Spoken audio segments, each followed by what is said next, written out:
À la descente, un marabout posté près de la portière s'approche sournoisement et, d'un geste obscur, prive une jeune fille de sa lucidité et elle chancelle comme si on lui avait volé la raison.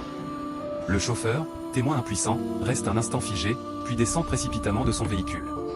Il se plante devant l'homme et lui intime, furieux, si tu veux que la paix règne ici, rends-lui sa conscience tout de suite. Le marabout répond d'un air innocent, de quoi parles-tu?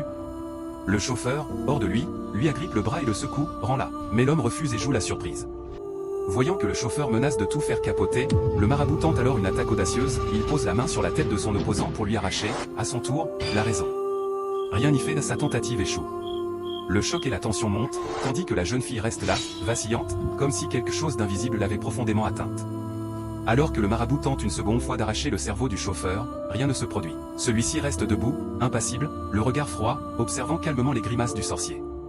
Après plusieurs tentatives infructueuses, le chauffeur prend enfin la parole d'une voix ferme. « Donc toi aussi, tu voulais m'arracher le cerveau? Je vais t'apprendre quelque chose aujourd'hui. Tu crois que parce que je conduis un taxi, je suis un ignorant ?» Sur ces mots, il ferme les yeux et commence à réciter des incantations puissantes. Un vent mystérieux se lève autour de lui, et ses vêtements changent aussitôt, il n'est plus chauffeur, mais un puissant marabout à son tour. Le marabout, stupéfait, recule d'un pas. Le chauffeur transformé le fixe intensément et lance un dernier avertissement, rends-lui son cerveau, ou tu disparaîtras sur le champ.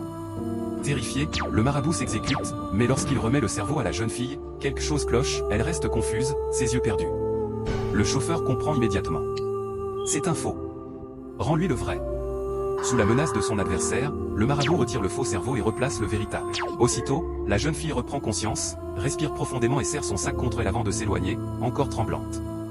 Le marabout, vaincu et humilié, quitte les lieux, furieux d'avoir échoué dans son plan. Que Dieu vous protège de toute forme d'attaque spirituelle et de manipulation démoniaque. Croyez-le et écrivez Amen dans les commentaires. N'oubliez pas de partager cette histoire pour bénir les autres.